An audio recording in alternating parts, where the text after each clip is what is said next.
Hi everyone.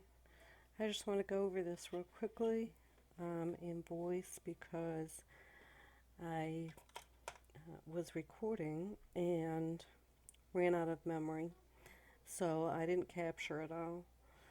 And just a quick recap of what I've done. I have like 12 minutes of um, before I got to this point. So what I have done here is where we left off yesterday was I was just starting to put in some of the values, and which was like around the eye, down here, the darker. And today, when I started back at it, I went over it again with the blue, the cobalt blue, and just darkened up those areas a little bit. I let that dry while I amped up the color on the flowers a tiny bit. I didn't touch the purple one yet.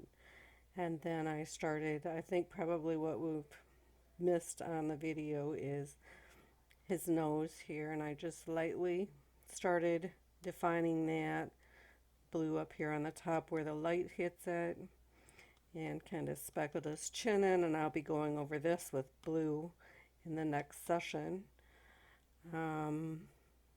And then I went over all of it with my permanent violet blue by Van Gogh on just the dark areas where I wanted to start bringing that in. This area right here's light, this here, and I mean there's a lot of darkening to do still, but that kind of brings you up to speed on where I'm at and how I got ahead of you. I put a little more pinks in down here on his chin, some yellow areas where it's going to be light. And I hope that helps you get caught up to me. And if you have any questions, just feel free to drop them in the comment section and I'll be sure to answer. Thank you.